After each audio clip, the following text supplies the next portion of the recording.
Amen. At po tayo magsabing, praise the Lord. Purihin pong ating pinakamamala Panginoon. God bless you sa ating beloved preacher, beloved Eddie. Magandang hapon na po, maminamahal. Tayo po panandali ang manalangin bago tayo dumako sa pakikinig ng kanyang mga banal na salita. Manalangin po tayo, mga minamahal. Dakila't mapagpala po naming Ama, Diyos na makapangyarihan sa lahat. Sa pangalan namin pinakamamala Panginoon Jesucristo, kang pinagpupuri. Nagpapasalamat po kami, malapang noon minsan pa sa dakilang pribileyo na pinagkaloob muli sa amin. Binigyan mo kami ng pagkakataon at kalayaan na ikaw ay aming sambahin, purihin at paglingkuran malapang noon. Salamat po sa pananampalataya na patuloy na ipinagkakalob mo sa mga minamahal na makapatiran malapanginoon. Salamat sa pagkilos mo sa aming kalagitnaan, dakilang Diyos. At minsan pa sa mga salita mo malapanginoon, patuloy po kaming dumadalangin, na patuloy mo kaming hubugin sa mga salita malapanginoon. Ang mga salita mo maging gabay namin sa araw-araw naming pamumuhay. Tulungan mo kami maisabuhay ang mga salita mo, dakilang Diyos. Sumaming ka malapanginoon at aming sinasaway lahat ng gawa ng kalaban.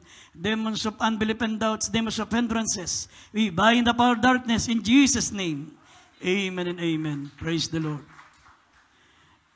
Isang malakas na palakpak muli, maminamahal sa ating pinakamamahal na Panginoon. God bless you po, purihin pong ating pinakamamahal na Panginoon. At habang inihanda po natin ang ating mga pambungad na talata, dito po sa Unang Korinto 1, talatang 9, at Psalms 89 verse 2 and verse 8. Ako po muna yung nagpapaabot po ng pagbati sa lahat ng mga minamahal, mga anak ng Diyos, sa lahat ng ating mga minamahal, mga manggagawa, sa ating mga beloved preachers, sa lahat ng ating mga beloved choir members, instrumentalists, sa lahat po ng mga mananampalatayang kasama po natin, sa ating mga webcast viewers, Luzon, Visayas, Mindanao, mga kapatiran natin sa ibayong dagat, sa lahat po ng mga kapatiran po natin na abot at napapanood ang ating banal na gawain.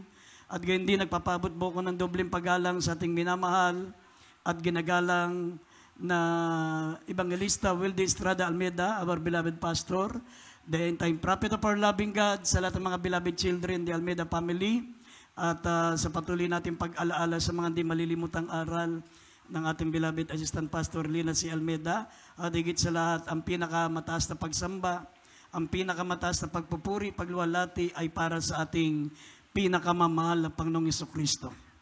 Everybody shout, praise the Lord. Mahina, maminamahal. Everybody shout, praise the Lord. Yan, mga minamahal. Para yung ating panalangin laging makaabot sa Diyos. Kung gaano tayo kadalas manalangin, ganoon din dapat tayo, maminamahal, malakas magpuri sa ating pinakamamahal na Panginoon. Kaya libuksan natin ang ating mga talata. 1 Corinthians 1:9, Psalms 89 verse 2 and verse 8. Unang mga taga-Korinto, Kapitulo 1, versikulo 9. Ang Diyos ay tapat, na sa pamamagitan niya ay tinawag kayo sa pakikisama ng kanyang anak na si Jesucristo na Panginoon natin. Amen. Dito po sa awit, chapter 89, verse 2 and 8, sabi po, sapagkat aking sinabi, kawaan ay matatayo magpakailaman. Ang pagtatapat mo'y iyong itatatag sa mga kalangitan. Dito po sa 9 ay 8. O Panginoon Diyos na mahukbo, sino ang makapangyarihang gaya mo, O Jah, at ang pagtatapat mo'y nasa palibot mo. Amen. Amen. Amen. Mami naman ang ating paksa ay pamagatan po nating the faithfulness of God. The faithfulness of God. Mga minamahal, gusto ng ating pinakamamahal na Panginoon na magtiwala tayo sa kanyang katapatan. At kung pagtitiwalaan natin siya, mga minamahal, sa kanyang katapatan, dapat, mga minamahal, ang ating buong katapatan ay nasa kanya rin. Amen. Kasi mga minamahal, nakalulungkot po, marami pong mga mananampalataya na ang katapatang ibinibigay sa Diyos ay hindi po 100%. Hindi po 100% mga minamahal. Kaya dito po sa mga talatang binasa po natin, mga minamahal, nais niyang ipaalam sa atin, mga minamahal, na ang kanyang katapatan, sabi ng banal na kasulatan, the faithfulness of God is inseparable. Inseparable. Ibig sabihin, mga minamahal, ang kanyang katapatan, ito po'y nakapaligid sa kanya. Hindi matitinag. Sabi, the faithfulness of God is stable. Sabi ng Psalms 89, verse 2. The faithfulness shall thou establish in the very heaven. Nakatatag sa taas ng kalangitan. May mga tao po, mga minamahal, na mas malaki ang tiwala nila sa mga politician. Mas malaki ang kanilang paglalagak ng tiwala sa kanilang mga politiko kaysa sa ating pinakamamahal na Panginoon. Imagine ba, minamahal, may mga Kristiyanong nakikipagdebate dahil sa kanilang mga politikong gustong iboto. Nakikipag-away. Ipinagtatanggol nila yung kanilang gustong iboto. Nakikipagdebate. Inilalagak nila yung kanilang tiwala, yung kanilang nakabuhos ng kanilang kalooban sa politiko. Kaya hindi baling, sabi nga nung isang Kristiyano, mga minamahal, sabi niya sa pinost niya, kaya ako lumayo na lang sa pananampalataya. Umalis na lang ako sa paglilingkod sa Diyos. Umalis na lang ako sa pananampalataya kasi hindi ko gusto yung maraming Kristiyano dyan na ang gusto nilang iboto si ganon, si ganyan. Tignan niyo, mga minamahal. Dahil sa politiko, tatalikuran mo ang paglilingkod mo sa Diyos. Ibinubuhos mo yung buong tiwala mo sa tao. Ipinagtatanggol mo ang iyong politiko. Pero kailanman hindi mo maipagtanggol ang iyong pananampalataya. Sabi ng Psalm 118, verse 8 and 9, ang sabi rito, mga minamahal, lalong mabuti ang manganlong sa Panginoon kaysa maglagak ng tiwala sa tao. Lalong mabuting manganlong sa Panginoon kaysa maglagak ng tiwala sa mga pangulo. Ipagtanggol mo yung politiko mo ngayon, makipagdebate ka, yung ibang handangang makipag-away. Pag nanalo yan, buti kung kilala ka pa niyan. Pag yan nakaupo na, maminamahal, ewan ko lang kung kilala ka pa niyan. Kung tuparin pa niyan yung mga sinasabi niya habang siya ay nangangampanya. Karamihan, maminamahal, sa mga tao, mga minamahal na nangangako, sabi ng banal na kasulatan, hindi nila natutupad ang kanilang pangako. Pero ang Diyos, mga minamahal, sabi, ang Diyos ay tapat. Ang kanyang pangako, sabi ng banal na kasulatan, the faithfulness of God is established. Ito ay nakatatag sa kalangitan, inseparable, nakapaligid sa kanyang kalulatian ang katapatan ng ating pinakamamahal na Panginoon. Bakit kailangan mo, mga minamahal, na masigit na maging tapat sa tao? Bakit mas kailangan mong maging dedicated ka, devoted ka sa tao kaysa sa ating pinakamamahal na Panginoon? Amen? Dito sa Biblia, maminamahal, saan natin mapapatunayan ang katapatan ng Diyos? Where to experience the faithfulness of God? Saan natin napapatunayan ang katapatan ng Diyos? Unang-una, sabi ng Biblia, in affliction. In affliction of the saints. May mga mananampalataya kasi, mga minamahal, hindi makapagpatuloy maglingkod sa Diyos sapagkat natatakot sila. Iniisip nila na baka pag ako'y naglingkod sa mahal na Panginoon, dumating sa akin yung mga pagsubok na hindi ko kaya. Baka mangyari sa akin yung nangyari dun sa kapatiran nung sinubok siya, hindi niya natagalan, nag-backslide. Baka mangyari sa akin yung mga ganitong kahirapan, ganitong pagsubok, baka hindi rin ako makatagal. Kaya mabuti pa, wag na lang ako maglingkod.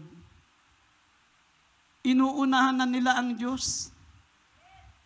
Sabi ng banal na kasulatan, mga minamahal, ang Diyos ay tapat. Hindi Kanya bibigyan ng pagsubok na hindi mo makakayanan. Kilala niya tayo, mga minamahal. Alam niya kung sino tayo, alam niya kung hanggang saan ang kapasidad ng ating pananampalataya, yung kapasidad ng ating kakayahan sa paglilingkod sa Diyos. Hindi Kanya bibigyan ng pagsubok na hindi mo kaya. Sabi ng 1 Corinthians chapter 10 verse 13, ang sabi po rito, mga minamahal, siya rin po ang magbibigay sa atin. Sabi rito, ng paraan upang tayo'y magtagumpay. Sabi, hindi dumating sa inyo ang anumang tukso o mga pagsubok na hindi matitiis ng tao, tapat ang Diyos. Hindi niya itutulot na kayo'y tuksuhin ang higit sa inyong makakaya. Kundi kalakip din ng tukso ay gagawin naman ang paraan ng pag-ilag upang ito'y inyong matiis. Mga minamahal, sabi ng banal na kasulatan, ang ating dakilang Diyos ay napakatapat. Tapat siya sa ating mga darating na mga pagsubok kasi kinakailangan talagang makaranas tayo ng pagsubok. Hindi pwedeng nasa comfort zone ka na lamang. Nasa Acts chapter 14 verse 22, kinakailangan magsipasok tayo sa kaharian ng Diyos sa pamagitan ng mga kapigatian, ng mga pagsubok. Tinawag tayo hindi lamang para sumampalataya sa mahal na Panginoon, kundi magtiis din ng kahirapan alang-alang sa mahal na Panginoon. Pag hindi ka dumanas ng pagsubok, hindi ka nakaranas ng mga pagtitiis, mga kahirapan, mga minamahal, madali kang matinag, madali kang matisod, madali kang mawala sa paglilingkod sa Diyos. Kaya, ginagamit niya ang pagsubok, ginagamit niya ang mga kahirapan, mga affliction, para maging matatag tayo. Para tayo ito lumakas, maging masigasig sa paglilingkod sa Diyos. Kasi pag hindi mo naranasan yon, hipang ka lang ng dyablo, tulog ka na. Bagsak ka na.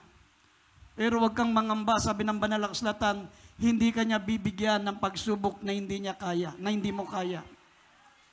Ha? Hindi dumating sa inyo ang anumang mga tukso o mga pagsubok, kundi yaong matitiis lang ng tao, tapat ang Diyos. Hindi niya itutulot na tayo'y tuksuhin o tayo'y subukin nang higit sa inyong makakaya. Lahat tayo, maminamal, may kanya-kanyang kapasidad. Kung paano natin babatayin ang pagsubok. Kaya nga, iba-iba yung mga pagsubok na dumarating sa atin. Amen? Kasi iba-iba rin yung kapasidad ng ating pong pananampalataya.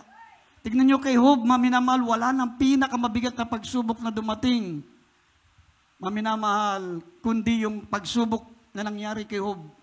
Kahit ngayon, walang nakahigit at walang nakapantay sa pagsubok na naranasan ni Job. Siya ay sinubok ng Diyos financially. Naubos lahat ng kanyang mga ari-arian, naubos ang kanyang mga hayupan, ang kanyang mga kawan, maminamahal, sa isang iglap, from riches to rags. Sa isang araw, maminamahal, naubos ang kanyang mga 7,000 tupa, ang kanyang mga kamelyo, ang kanyang bakahan, ang kanyang mga asno, pinagnanakaw ng mga tulisan. Hindi pa nasiyan ang dyablo, mga minamahal. Habang nandoon sa isang pagtitipon ng kanyang mga anak, nandoon sa kasiyahan, dumating ang isang malakas na hangin, yung tornado. Pinagampasan sila ng hangin, namatay lahat ng kanyang mga anak, 10. Hindi pa rin nakontento si Satanas. Itinakwil siya ng kanyang asawa. Iniwan siya. Pagkatapos iwan siya ng kanyang asawa, maminamahal, nagkaroon pa siya ng karamdaman mula ulo hanggang paa. Nagkaroon siya ng bukol. Siguro, maminamahal, kung sa atin mangyayari yun, baka nagpakamatay na tayo. Baka hiniling na natin sa Diyos na mamatay na tayo. Pagkatapos noon, inusig pa siya ng kanyang mga kaibigan. Lahat ng kanyang kaibigan na dating malalapit sa kanya, nung mayayaman pa siya, nung marami pa siyang ari-arian, maminamal, napakarami niyang kaibigan, marami po siyang mga kasama sa kanilang mga tinatawag nilang mga kasiyahan. Pero nung dumating yung pagsubok, imbis na aliwin si Job, maminamahal, siya ay inusig. Siya ay pinagsalitaan ng masasama. Iniwan siya, walang natira, maminamahal ng mga kaibigan niya. Pati ang kanyang asawa na dapat maging karamay niya sa hirap at ginawa, iniwan siya at ang sabi, Job, mananatili ka ba bang tapat sa Diyos? Itakwil mo na ang Diyos mo at mamatay ka na. Umalis yung asawa niya, iniwan siya.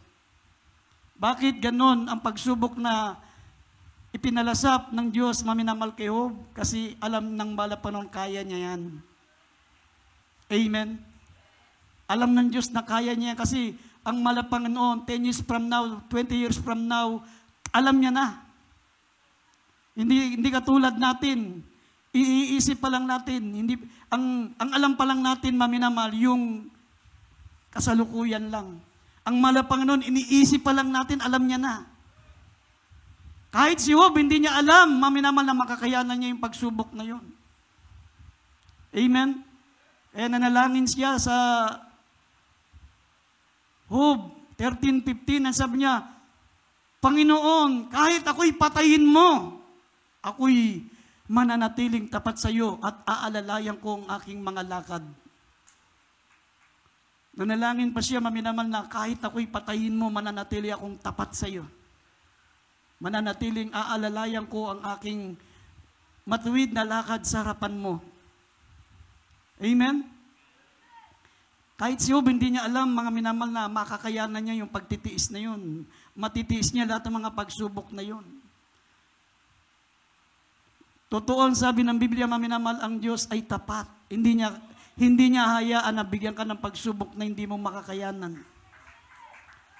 Tapat ang ating mahal na Panginoon at sa pamagitan ng mga pagsubok na yan, siya rin ang gagawa ng paraan na mapagtagumpayan mo yan. Amen? Kapag may dumating na pagsubok sa iyo, mga minamahal, huwag kang matakot. Huwag kang tumingin sa bigat ng pagsubok. Huwag kang tumingin, maminamahal, sa malaking pagsubok. Ang tignan mo, yung napakatatag na katapatan ng Diyos.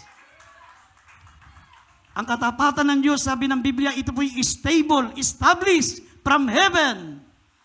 Ito'y matatag na nakatayo sa kalangitan, hindi matitinag, mananatili.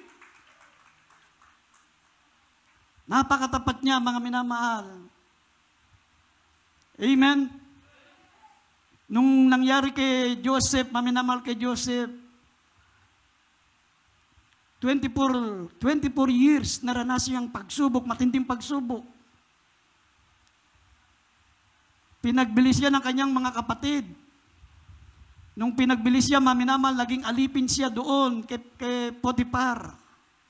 Naging katulong siya. Sa buong bahagi ng buhay niya, hindi niya nakasama ang kanyang mga mahal sa buhay. Bata pa lang siya, nandun na siya sa kahirapan, habang ang kanyang mga kapatid, nasa piling ng kanyang mga magulang, buhay hari, buhay reign na sila, mga prinsipe.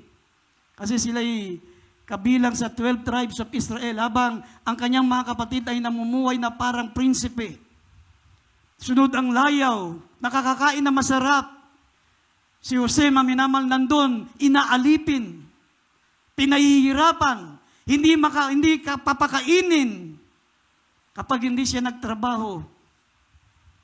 Tapos pinagbintangan pa siya, mga minamahal, na ginahasa niya yung asawa ni Potiphar, nakulong siya ng walang kasalanan. Ang dami, saping-saping pagsubok, mga minamahal, pero totoo, sinabi ng banal na kasulatan, mga minamahal, na ang Diyos ay tapat. Amen? At sa pamagitan ng pagsubok na yan, siya rin ang gagawa ng paraan para ikaw ay magtagumpay.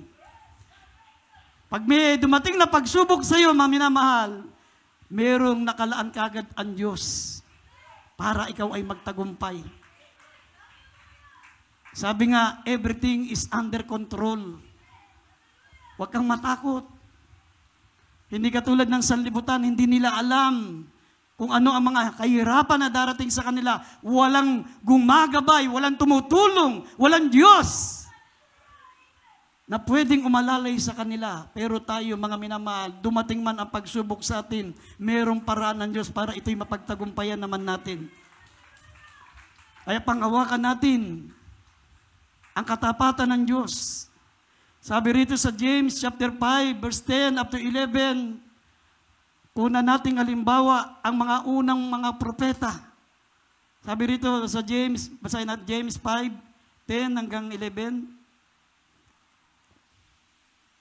Santiago Kapitulo 5, versikulo 10 at 11.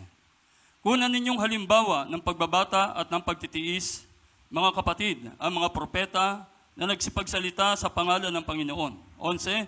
Narito tinatawag nating mapapalad ang nangagtiis. Inyong nabalitaan ang pagtitiis ni Job at inyong nakita ang pinapangyari ng Panginoon, kung gaano ang lubos sa pagkahabag at ang pagkamaawain ng Panginoon. Amen. Amen. Amen. Kaya ang sikreto para magtagumpay ka, mga minamahal, sabi, kunan mong halimbawa ang mga propeta, mga minamahal na nagtiis, alang-alang sa mahal na Panginoon. Amen? Ang mga pagbabata ng mga propeta noon. Si Jeremiah, buong buhay niya, mga minamahal, wala siyang naranasan na kaginawaan sa kanyang pagiging Kristiyano. Lagi na lang siyang nakakulong. Kung hindi man siya nakakulong, nandun siya sa ilalim ng balon. Inaagisa na lang ng pagkain dun sa ilalim ng balon na ang putik ay hanggang leeg. Ulo lang ang nakaangat sa kanya. Dun siya kumakain sa putik ng balon na ulo lang ang nakaangat sa kanya. Lahat ng mga propeta, si Isaias, buong bahagi ng buhay niya, maminamahal, talagang ang daming pagtitiis. Naranasan niyang batuhin habang nangangaral hanggang hinuli siya, mga minamahal, ibiniti ng patiwarik si Isaias. Nilagari siya mula dito sa kanyang hita. Nilagari siya, mga minamahal, sa hita hanggang doon sa ulo. Pero kailanman hindi nila tinakwil ang paglilingkod sa Diyos. Dahil alam nila, mga minamahal, na lahat ng pagtitiis na ginagawa ng Kristiyano ay may naghihintay na gantimpalang walang hanggan sa langit. Ang pagtitiis natin dito sa mundo ay pansamantala, ngunit ang naghihintay na kalulatian sa atin ay magpakailanman. Kaya huwag kang tumingin sa pagsubok. Amen? Sabi, kunan mong halimbawa ang mga propeta na nauna na naglingkod sa atin. Ikumpara mo yung pagsubok na dinaranas mo ngayon sa mga unang Kristiyano noon.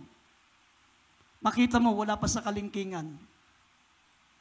Ganyan ang sekreto ng ating beloved pastor, mga minamahal, pag siya nasa mga pagsubok. Ikinukumpara niya yung buhay niya sa mga Kristiyano noon, kung paano sila binabato, paano sila pinakukulong, paano silang tumatakbo doon dito, walang makain. Pero mo, once upon a time, ang ating malapastor, isang kilalang orator, isang kilalang politician, maminamahal, isang kilalang tao, maminamahal sa lugar nila sa probinsya ng Surigao. Malawak ang palaisdaan, may mga minahan. Sa tuwing may kampanya, maminamahal, tinatawag ang ating malapastor dahil siya ang nagsasalita para ikampanya yung mga politiko, maminamahal. Pero nung tinawag siya ng ating pinakamamahal na Panginoon, iniwan niya lahat yun. Lahat, pati ang kanyang palaisdaan, ang kanyang minahan, ang kanyang ambisyon maging presidente ng Pilipinas, iniwan ng malapastor. Dati, ang dami niyang pera, limpak-limpak ang pera niya. Galing sa business, galing sa politiko. Binabayaran siya, ikampanya lang siya, maminamahal. Pero nung siya tinawag ng mahal na Panginoon mangaral, naranasan niyang kumain ng balat ng milon. Balat lang ng milon, pinupulot niya doon sa palengke. Tapos yung barong niya, isasanla niya. Ibibili niya ng buto-buto, pakikuluan, yun na ang pinakaulam nila, sabaw lang. Binubuhusan lang nila ng sabaw ng buto-buto. Yung kanilang kanin, pagkain na nila yun, sa ilang maraming panahon. Samantalang dati hindi ganun ang buhay nila. Ang iniisip ng ating malapastor, maminamahal, yung mga unang mga propeta na nauna sa kanya. Kung paano sila nagtiis. Ang tinignan ng ating malapastor, maminamahal, yung katapatan ng ating mahal na Panginoon na sinabi niya, hindi kita iiwan hanggat hindi ko matupad ang mga sinabi ko sa iyo.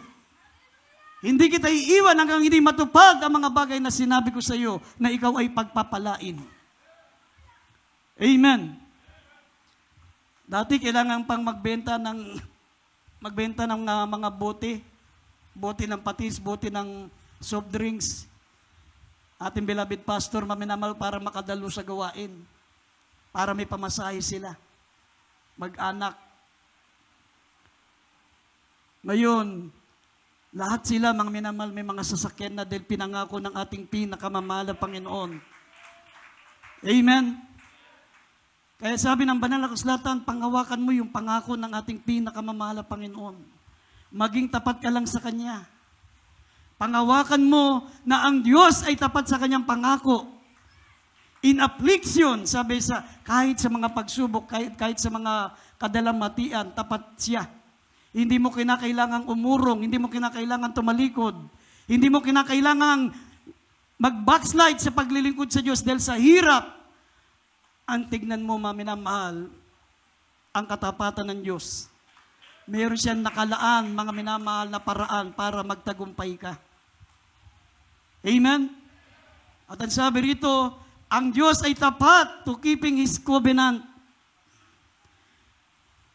Ang Diyos, sabi first, dito sa Deuteronomy chapter 7 verse 9, alalahanin natin ang katapatan niya sa kanyang mga pangako.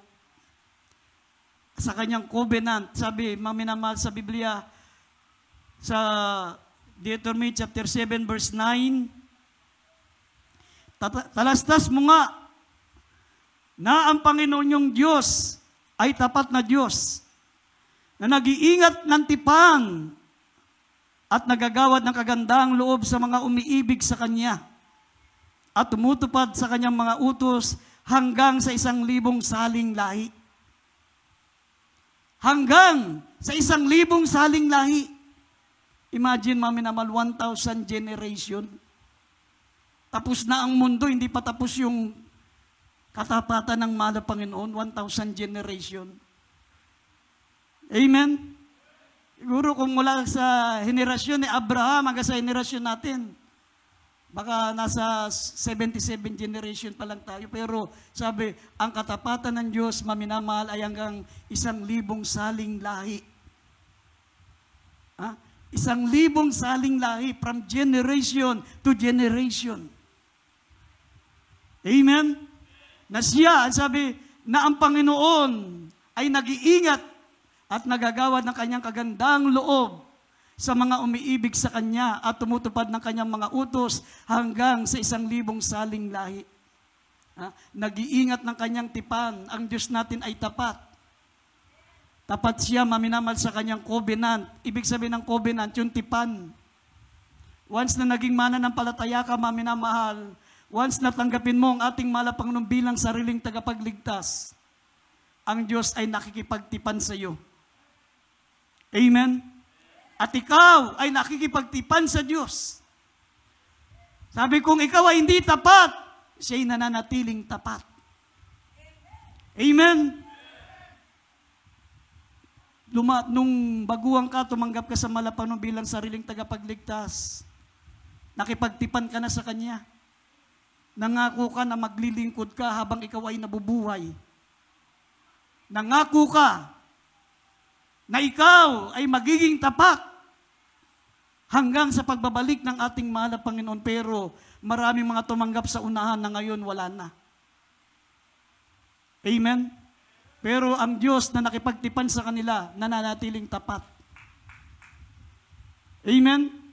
Sabi ng 2 Timothy, chapter 2, kung tayo ay hindi tapat, sabi ng 2:13, kung tayo hindi tapat, ang Diyos ay nananatiling tapat.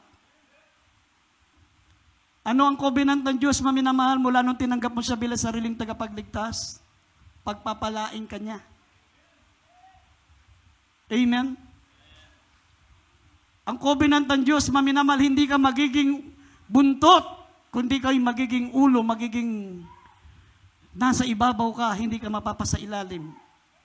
Hindi ka mangungutang at hindi ka, mga minamahal, hindi ka mangungutang, hindi ka mga kakapusin, kundi ikaw ang magpapautang. Pagpapalain ka ng Diyos.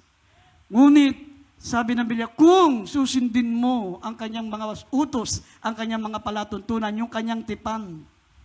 Kaya sabi ko nga sa inyo, bawat isa sa atin, individual, may kanya-kanyang covenant tayo sa Diyos. Mula nang tinanggap mo siya bilang sariling tagapagligtas, ang Diyos ay may covenant sa iyo at ikaw ay may covenant sa Diyos. Individual yan. Bawat isa sa atin, tandang-tanda niya ang ipinangako niya sa iyo at tandang-tanda niya ang ipinangako mo sa Kanya. Tipanan yan. Ang ibig sabihin ng covenant, mga minamahal, agreement, settlement. Settlement natin yan, agreement yan, pinaka-treaty. Yan ang ibig sabihin ng covenant. Kaya wag mong sisihin ng Diyos kung hindi natupad ang mga pangako niya. Bakit? Pag hindi natupad ang pangako niya, kasi ikaw ang unang hindi tumupad. Sabi rito sa Deuteronomy 28, verse 12 up to 13. Basahin po natin ang Deuteronomy 28, 12 up to 13. Dito po sa Deuteronomy chapter 28, verse 12 up to 13. Bubuksan sa iyo ng kanyang mabuting kayamanan ang langit upang ibigay ang ulan sa iyong lupain sa kapanahunan, upang pagpalain ang buong gawa ng iyong kamay. At ikaw ay magpapahiram sa maraming bansa, at ikaw ay hindi hihiram. At gagawin ka ng Panginoon na ulo, hindi buntot, at ikaw ay magiging sa ibabaw lamang. At hindi ka mapapasailalim kung iyong didinggin ang mga utos ng Panginoon mong Diyos, na aking inuutos sa iyo sa araw na ito, na iyong sundin at gawin. Amen. Amen. Amen. Ano ang covenant natin sa Diyos, maminamahal? Sabi ng banal na kasulatan, nasusundin mo ang kanyang mga utos. Didinggin mo ang kanyang mga utos. Didinggin mo. Sa ayod sa gusto mo, covenant mo yan. Ang unang covenant mo, didinggin mo at tutuparin mo ang kanyang mga utos na inuutos sa iyo ng ating mahal na Panginoon upang iyong sundin na gawin. Amen? Ano naman ang covenant ng Diyos sa atin, mga minamahal? Ang covenant naman ng Diyos, bubuksan ng Panginoon sa iyo ang kanyang mabuting kayamanan sa langit. Ibibigay niya ang ulan sa iyong lupain sa kapanahunan upang pagpalain ang buong gawa ng iyong kamay. Ikaw ay magpapahiram sa maraming bansa. Ikaw ay hindi hihiram. At gagawin ka ng Panginoon na ulo at hindi buntot, at ikaw ay magiging sa ibabaw lamang at hindi ka mapapasailalim. Yan ang covenant ng Diyos sa atin. Amen? Kung hindi natupad ang covenant ng Diyos, tayo ang hindi tumupad sa covenant natin sa Kanya.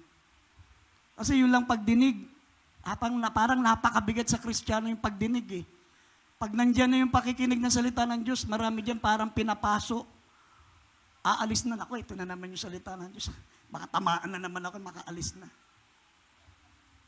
Hindi mo alam, i-remind lang sa'yo ng Diyos yung covenant mo sa Kanya. Sabi nga, ang gamot sa nakakalimot ay paalala. Kaya lagi nating napapakinggan ang salita ng Diyos para ipaalala ng mahal na Panginoon yung covenant mo sa Kanya. Meron kang covenant Ang covenant mo sa Kanya, didinggin mo ang Kanyang mga utos. Ibig sabihin ng didinggin, pakikinggan mo upang ito'y iyong maisagawa at masunod. At pagkatapos mong masunod ang covenant mo sa Diyos, ang covenant naman ng Diyos ang gagawin niya para sa iyo. Amen? Bubuksan ng Diyos ang Kanyang tanging kayamanan mula sa langit. Pagpapalain ka ng mahal na Panginoon. Magpapaulan siya sa tamang kapanahunan. Ilalagay ka niya sa mataas na kalagayan, hindi ka mapapasa ilalim, hindi ka magiging buntot, kundi ikaw ay magiging nasa unahan. Hindi ka mangungutang, kundi ikaw ang magpapautang. Amen? Kaya kapag Kristiyano ka, mga minamahal, talagang pinangawakan mo yung covenant ng Diyos. Pag pinanindigan mo yung covenant ng Diyos, maminamahal, gagawin niya yan. Eh kung ikaw pa lang, hindi ka na naniniwala sa covenant ng Diyos, paanong tutuparin ng Panginoon yung covenant niya sa Kanya, covenant niya sa iyo? Sinabi niya, pagpapalain kita. Eh hindi ka makapaghintay, utang muna ako. Saan ba yung Bombay dito? Hindi ka pagpapalain ng Diyos kasi yung pangungutang, tanda na hindi ka naniniwala sa covenant niya. Kasi sabi niya, hindi ikaw ang mangungutang, kundi ikaw ang magpapautang. Hindi ka mapapasa ilalim, kundi ikaw ay laging nasa ibabaw. Hindi ka magiging buntot, kundi lagi kang nasa ulo. Sa madaling salita, magiging successful ka. Pagpapalain ka. Hindi ka magiging malungkutin. Ikaw na ang pinakamasayang tao sa balat ng lupa. Pag tinupad mo ang pangako mo sa Kanya. Kaya nga kung naniniwala ka sa covenant ng Diyos, dapat manindigan ka. Kahit hindi pa nagaganap, manindigan ka. Hintayin ko na lang yung covenant ng Diyos sa akin. Sabi, pagpapalain ako. Hintayin ko na lang, pagpalain ako ng mahal na Panginoon. Eh kung hintayin mo kung sino yung nagpapautang, Diyos, ano ba yung nagpapautang? Tagal dumating. Imbis na hintayin mo yung covenant ng mahal na Panginoon, ang hinihintay mo yung utang. Ang hinihintay mo yung hindi makakatulong sa iyo. Amen? Pag nangutang ka, para kang nangutang kay Satanas. Pag binigay mo yung kamay mo, kukunin pati braso mo. Amen? Ito mo mangutang ka sa bangko. Pag nangutang ka sa bangko, 5,000 lang. Paglipas ng ilang buwan, 50,000 na. 5,000 lang utang ko Yun yung pag nangutang ka, kamay lang ang ibinigay mo, kukunin pati braso mo. Pero kapag sa Diyos ka umasa, mga minamahal, pagpapalain ka niya. Bubuksan ng Diyos ang pintuan ng pagpapala sa iyo. Amen? Sabi nga ng pastor, maminamahal, laging sinasabi sa amin, pag nandun kayo sa inyong mga outstation, hindi baling wala kayong pagkain. Hindi baling magtiis kayo ng gutom, wag lang kayong mangutang sa tindahan ng pagkain. Na-duty kami dun sa San Carlos City, mga minamahal, walang makain. Yung mga ibang kasamang kong worker, nangihingi ng pagkain doon sa kapitbahay. Eh, hindi pa ako lumalabas. Habang hindi pa ako lumalabas, nagpupuri kami. Nandun na sa kapitbahay, yung kapitbahay doon, kamag-anak nila Di Guzman, kapitbahay. Gaganunin lang nila yung bintana. Mamaya, pingin naman kanin, tsaka ulam, wala pa kaming kain. Dali, habang wala pa yung preacher namin. Paglabas ng supot, may kanin na, may ulam pa. Kita mo yung mga Kristiyano ngayon, hanggang ngayon, ganun pa rin ang trabaho. Nangihingi pa rin. Pero pag ikaw ay umasa sa pangako ng ating pinakamamalapan, napakatapat ng Diyos sa kanyang pangako. Sinabi ng Psalms 37 verse 25, sinabi ni David, mula nang ako'y naging bata hanggang ako'y tumanda, wala akong nakitang Kristiyanong pinabayaan ng Diyos. Wala akong Kristiyanong nakitang nanghihingi o nagpapalimos ng tinapay. Basahin natin sandali. Psalms 37:25, tapos taas natin ng 21. Dito po sa Awit, chapter 37, verse 25 and 21. Ako'y naging bata at ngayon matanda. Gayon may hindi ko nakita ang matuwid na pinabayaan ni ang kanyang lahi man ay nagpalimos ng tinapay. Dito sa 21. Ang masama ay humiram at hindi nagsasauli. Ngunit ang matuwid ay nahabag at nagbibigay. Amen. Amen. Amen. Ibig sabihin talaga nakita ni David, maminamal ang katapatan ng Diyos. Dahil sabi niya, mula na ako'y bata pa. 7 years old mula nang siya'y naging mananampalataya. Hanggang siya'y naging tumanda. Umabot siya ng 120 years. Sabi niya, wala akong nakita sa mga Kristiyanong nanglilimos ng pagkain. Wala akong nakita mga Kristiyanong pinabayaan ng Diyos. Amen? At sabi ng verse 21, ang masama ay nangungutang, hindi nagbabayad. Kaya ang pangungutang pala masama. Ang masama ay nangungutang. Pero sabi, ngunit ang matuwid ay nagbibigay at nahabag. Dapat tayo ang magbibigay. Tayo ang mahabag. Tayo ang magpapautang, hindi tayo ang mangungutang. Pangako na malapang noon. Covenant niya yan. Amen? Imposibleng labagin ng Diyos ang kanyang covenant. Amen? Kaya hindi nangyari ang covenant ng Diyos kasi hindi ka naniniwala sa covenant niya. Kasi doon pa lang sa pagdinig, makikita ng Diyos na interesado kang sumunod kung ikaw ay dumirinig. Amen? Pag ang isang mga katulad yung, alam mo, may anak ka, inuutusan mo.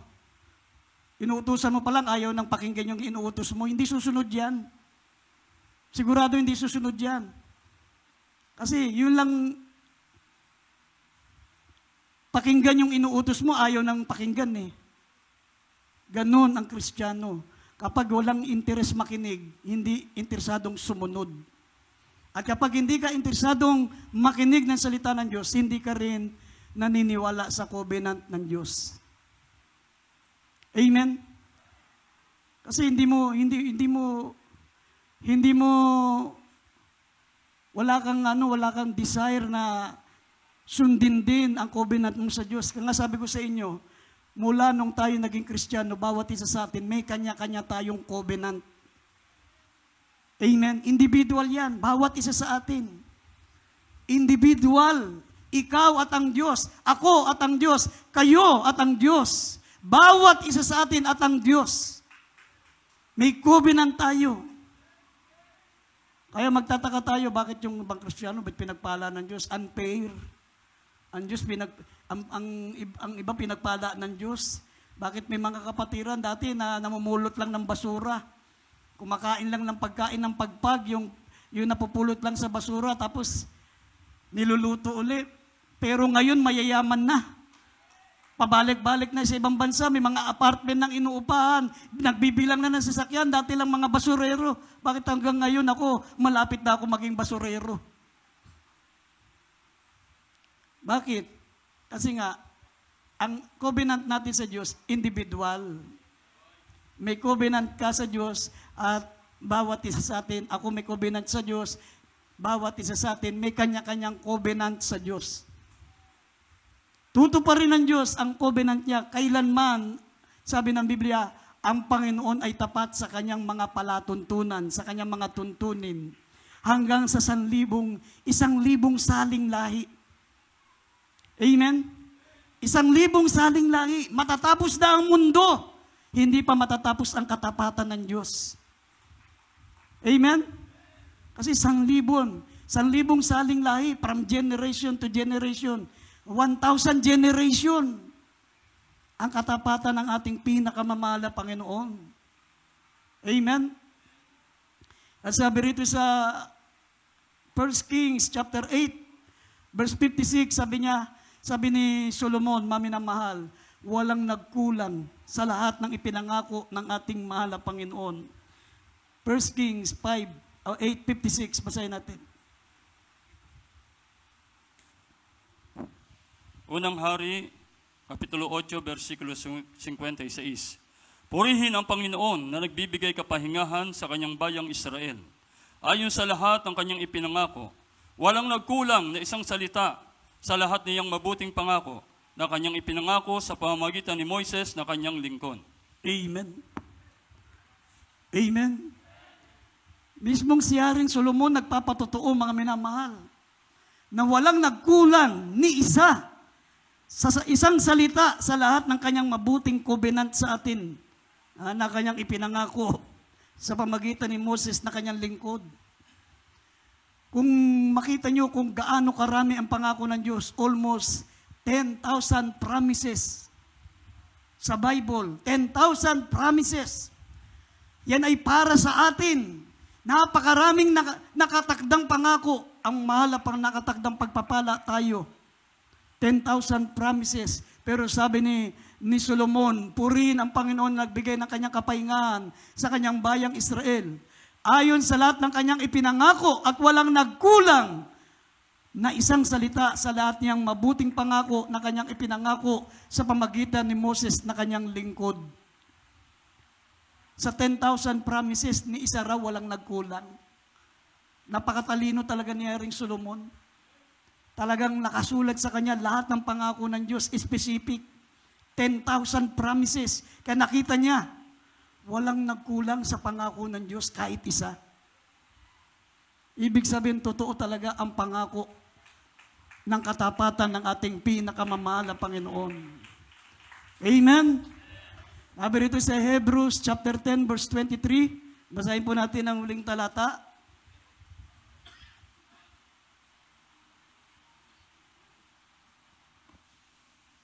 Hebreo, Kapitulo 10, versikulo 23. Na ating ingatang matibay ang pagkakilala ng ating pag-asa upang huwag magalinlangan sapagkat tapat ang nangako. Amen. Amen.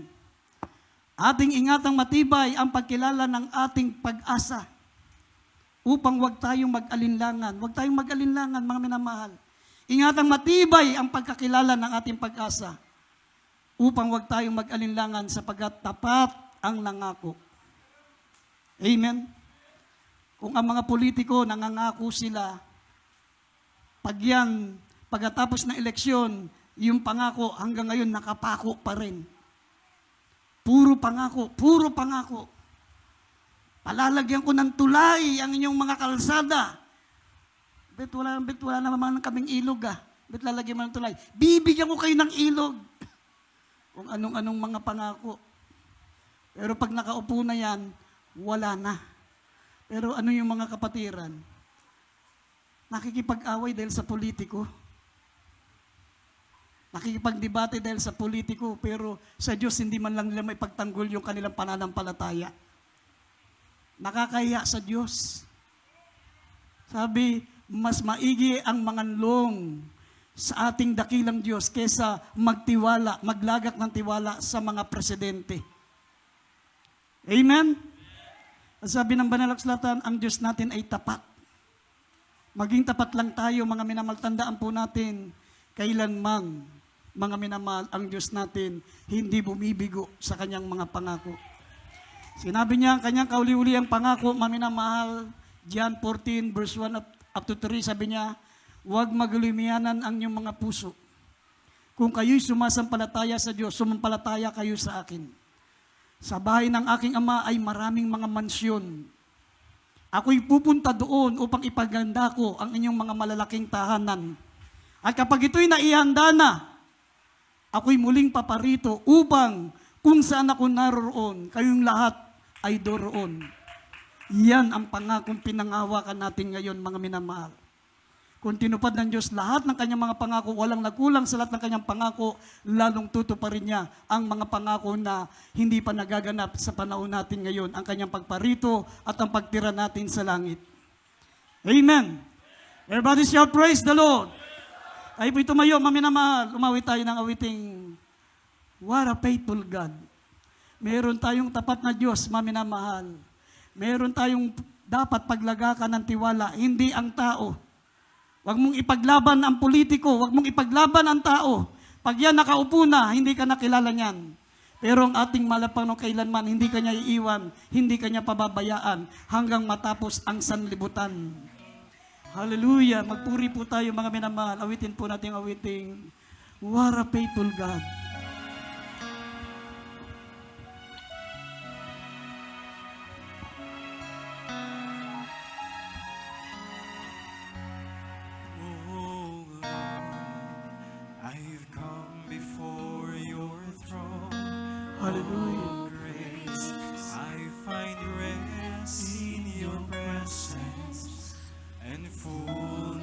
songs of joy in worship and wonder I behold your praise, singing what a faithful God.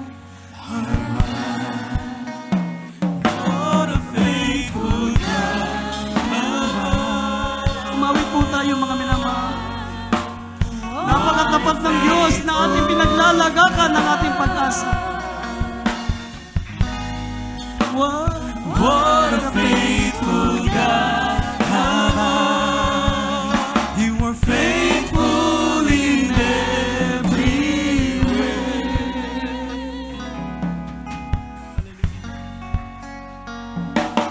Oh Lord, oh mercy, you have heard my cry. Through the storms, you're the beacon, my song in the night. In the shelter of your wings, you are brought me light. Singing what a faithful God. Hallelujah! Faithful God. Napakapalad natin, mga minamahal, meron tayong Diyos na tapat. What a faithful God! Hallelujah!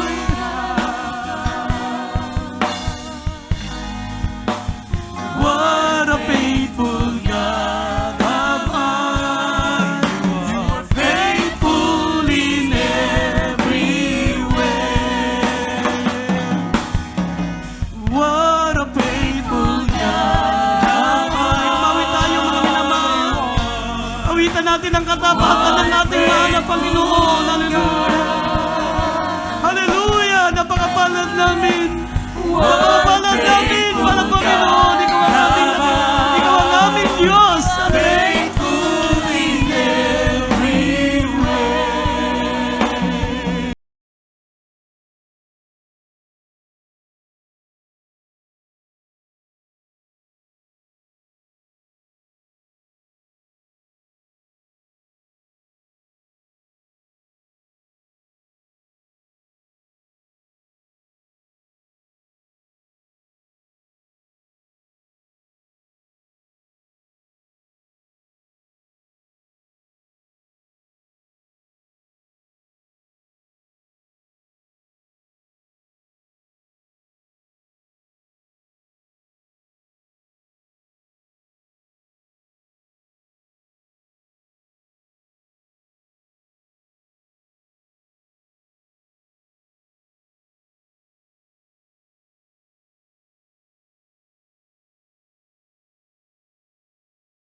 Mga minamahal, sama-sama natin idalangin sa ating malapang na natin mga kaibigan. Narito ang ating beloved preacher, Brother Ed. Amen. Praise the Lord. God bless po sa ating beloved Lord preacher. Purihin ang ating dakilang Diyos, mga minamahal. Tayo po'y dumako sa ating mga pangailangan sa hapong ito, mga minamahal. Ano man ang ating mga kahilingan sa ating dakilang Diyos, mga minamahal, walang mabigat na bagay sa ating pinakamamahal na Panginoon. Lahat ng bagay may pangyayari sa Kanya, mga minamahal. Kaya sa oras na ito, mga minamahal, gaano mang kabigat ang problema dinadala mo. Gaano man, mga minamahal, ang taglay mong karamdaman, walang imposible sa ating pinakamamahal na Panginoon. Mga minamahal, lahat ng pangako ng ating dakilang Diyos, Kanya tinutupad sa atin. Ang sabi niya, tumawag kayo sa akin at ako'y sasagot sa inyo. Ako'y magpapakita sa inyo ng mga dakilang bagay at may hirap na hindi ninyo nalalaman. Sa oras na ito, mga minamahal, manampalataya tayo sa pangako ng ating dakilang Diyos. Tapat ang ating dakilang Diyos sa Kanyang mga pangako. Tayo po'y magkaisang dumalangin, mga minamahal. Opo, dakilang Diyos, mapagpala namin, Ama, na makapangyarihan sa lahat. Sa dakila at makapangyarihan panghala mo po aming pinakamamahal na Panginoon. Sa oras na ito, narito po kami sa aming mga pangailangan. Halalabatid namin, mahal na Panginoon, na hindi kailan mamikli ang iyong mga kamay. Ni huminaman ang iyong mga pandinig upang kami hindi maabot at hindi kami marinig sa aming mga hinaing. Mahal na Panginoon o Diyos, sa pangunat dalangin ng aming beloved pastor, humingi po kami ng kahabagan sa iyo. Kami patawarin, linisin, mahal na Panginoon, sa lahat ng kalikuan. Pagpalain mo kami sa aming mga kahilingan, mahal na Panginoon. At patuloy namin dalangin, mahal na Panginoon, patuloy kang magdagdag ng mga kaluluwa. Punuin mo, mahal na Panginoon o Diyos, ang bawat bahay, sambahan mo, mahal na Panginoon. Mga unsaved loved ones sa mga kapatiran, mahal na Panginoon, tawagin mo sila. Pagpalain mo kaming lahat, dakilang Diyos, ang aming minamahal at ginagalang na ebanglista. Patuloy bigyan ng kalakasan, kalusugan, special na mahabang buhay, pagkaloob mo sa Kanya. Mahal na Panginoon o Diyos, hallelujah, pampatuloy namin siya makapiling sa aming sinasagawang paglilingkod, na ang Kanyang kalakasan, ito na yung kalakasan ng buong iglesyang ito. Pagpalain mo po kaming lahat, dakilang Diyos, ito po ang aming samot dalangin, sa matamis at makapangyarihang pangalan ng aming pinakamamahal na Panginoon. Hallelujah, hallelujah. Mga minamahal, bilang point of contact, ating pong ipatong ang ating kanang kamay sa ating mga ulo. At ang kaliwang kamay sa pating may karamdaman, kung tayo po'y may mabibigat ng mga problema, marital problems, dalawang kamay itaas natin sa ating pinakamamahal na Panginoon. Patuloy tayong dumulog sa banal na trono ng ating mahal na Panginoon. Mahal na Panginoon, hallelujah, sa oras ito, mahal na Panginoon, sa pangunat dalangin po ng aming minamahal at ginagaling na ebanglista, narito po kami, mahal na Panginoon, sama-samang nagkakaisa, aming sinasaway, tinatalian, ang lahat ng gawa ng kaaway sa aming mga buhay, demonyo, mga sakit karamdaman, hallelujah, mga problema, mga kahinaan, sa mga anak ng Diyos, magsilaas kin lahat. Kahirapan ng buhay, cast out right now in the mighty name of Jesus. Demons of primitive sickness and disease, cast out. Hallelujah. COVID-19, cast out. Mga virus, cast out in the name of Jesus. Hallelujah. Mga trangkaso, paglalagnat, paninipon, pag-uubo. Lumayas kayo sa mga anak ng Diyos, kahirapan, cast out. In the mighty of Jesus, be healed right now in Jesus' name. Be healed in the mighty name of Jesus. Hallelujah. Hallelujah. Hallelujah. Purihin ang ating dakilang Diyos, mga minamahal. Tayo po mga minamahal ay tumayong lahat. At tayo po mga minamahal ay lulundag ng 3 beses at sisigaw po tayo ng 3 beses ang Hallelujah, Praise the Lord. Bilang appreciation po mga minamahal. Hallelujah, praise God sa kabutihang kadakilaan ng ating dakilang Diyos, mga minamahal, sapagkat ang sabi ng Lucas 6:23, mga minamahal, magsilundag tayo sa tuwa sapagkat malaki ang gantimpala natin sa langit. Amen? At at top of our voices, let us shout 3 times, Hallelujah, praise the Lord. Hallelujah, praise the Lord. Hallelujah, praise the Lord. Palakpakan po natin ang ating pinakamamahal na Panginoon. Amen, praise God. Mga minamahal, yan po natapos, mga minamahal ang bahagi sa pag-aaral ng banal na salita ng ating dakilang Diyos na dinala sa atin ang ating beloved Lord and preacher. Purihin ang ating dakilang Diyos, mga minamahal. Lahat ay magsabi ng praise the Lord. Purihin ang ating dakilang Diyos, mga minamahal, at tayo po ay tuloy-tuloy na po sa ating mga announcement. Subalit bagong lahat, mga minamahal, yan po, tayo po muna ay kukuha ng ating special love offering, mga minamahal. At para po sa pananalangin, mga minamahal, ating pong ibinibigay ang buong pagkakataon sa ating beloved brother, Albert Barbin. Amen.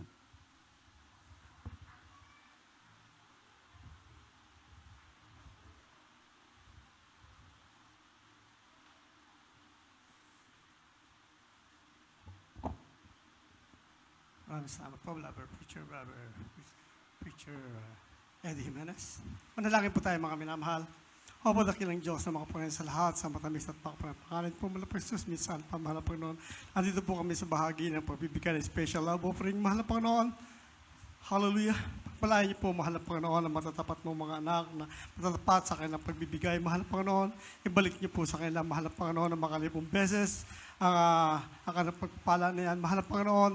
Ano man ang kanilang mga trabaho, pinagkakakitaan, mahal na Panginoon, pagpalain niyo po, mahal na Panginoon, upang patuloy po sila mga pagbigay sa inyong banal na gawain, mahal na Panginoon, lalo-lalo sa pagpapaganda ng inyong banal na gawain, mahal na Panginoon, pagpalain niyo po sila, mahal na Panginoon, ganun din po, mahal na Panginoon, gusto magbigay, ngunit walang maibigay, mahal na Panginoon, bigyan niyo rin po sila ng pagkakakitaan, mahal na Panginoon, upang susunod na pagdalo, mahal na Panginoon, sila man ay makapagbigay din, mahal na Panginoon, pagpalain niyo po kaming lahat, sa matamis na pangalan ni Jesus, and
Praise the Lord. Purihin ang ating dakilang Diyos. God bless po sa ating mga awit.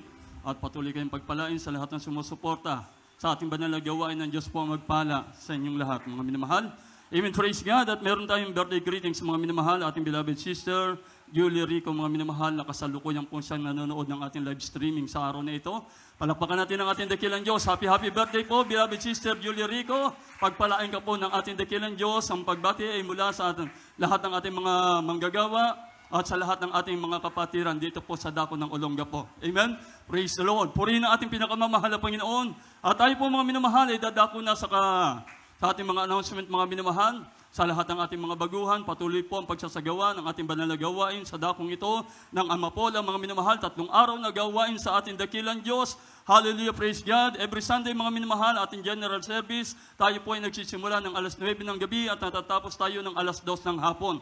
Amen, praise God. At every Wednesday, midweek service po natin, mga minamahal, tayo po ay nagsisimula ng 1:00 ng hapon hanggang alas 4 ng hapon. At ang ating Friday service overnight prayer meeting, mga minamahal, tayo pinagsisimula ng alas 9 ng gabi at natatapos po tayo ng alas 4 ng umaga ng Sabado po, mga minamahal. Amen, praise God. Meron din po tayong radio program. Patuloy po tayong umantabay, mga minamahal, para sa karagdagang kaalaman natin, unawa sa salita ng ating dakilang Diyos, mga minamahal. Hallelujah, praise God. Sa ating Facebook page, mga minamahal, itype lang po natin, JMCIM, Olongapo City Outstation, mga minamahal. Amen, praise God. Ito po, mga minamahal, ay Monday to Saturday, mga minamahal, from 9 p.m. to 10 p.m., mga minamahal. Huwag natin kalilimutan mag-like sa mga minamahal at i-share po natin upang yung mga ating friend na sanlibutan, mga minamahal, sila man din ay makabahagi sa salita ng ating pinakamamahal na Panginoon. Sa pamagitan niyan, mga minamahal, kayo po ay nagkakabunga. Amen? Praise God. Purihin ang ating dakilang Diyos at tayo po ay yung ating TV program, mga minamahal, patuloy po. Dito po sa PTV4, mga minamahal, every Saturday lamang po, mga minamahal, from 11 p.m. to 12 p.m., mga minamahal. Amen, praise God. And right after the service, mga minamahal, meron po tayong lehans sa lahat ng ibig pong magpalehans, mga minamahal. Amen, praise God. Dumako lamang po sa harapan, mga minamahal. Hallelujah, praise God. At meron din po tayong counseling, mga minamahal, sa mga may katanungan, may mga problema. Lumapit lang po tayo dito sa preacher's area. Handa po kayong paglingkuran ng ating mga manggagawa, mga minamahal. Amen, praise God. At higit sa lahat, meron tayong bautismo sa mga baguhan na hindi pa nababautismuhan. Magpabautismo po tayo, mga minamahal. Amen, praise God. At kung wala na pong karagdagan, mga minamahal, ang ating beloved sister information, tayo po tumayong lahat, mga minamahal, upang ating pasalamatan ang ating pinakamamahal na Panginoon sa dakilang tagumpay na kanyang ipinagkaloob sa kanyang banal na gawain sa araw na ito. Amen, praise God. At ang Sa ating closing prayer, aking po ibinibigay ang buong pagkakataon sa ating beloved co-worker, Brother Renato de Marucot. Amen. Praise God.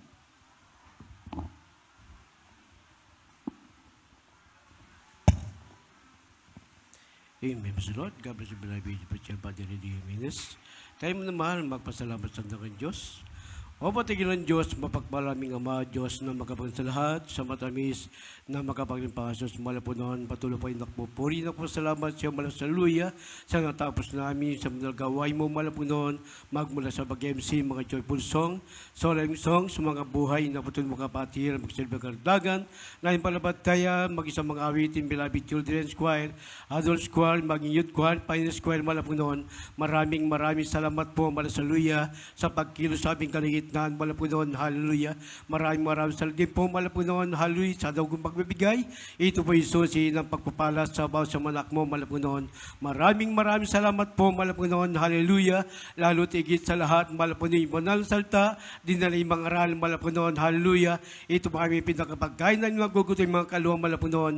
Maraming salamat po, malapunon, hallelujah. At magsabi pagsamantalang pag-iwalay, malapunon, kung paano po kami malapunin ako sa gaway mo, malapunon, maging sa kanilang pag-uwi sa kanyang mga tirahan, malapunon, pag-ingatan niyo po sila, ilot kasi at kapamakan, malapunon, maging po sa mga kapatil, mga driver, malapunon, pag-ingatan niyo po sila, malapunon, hallelujah.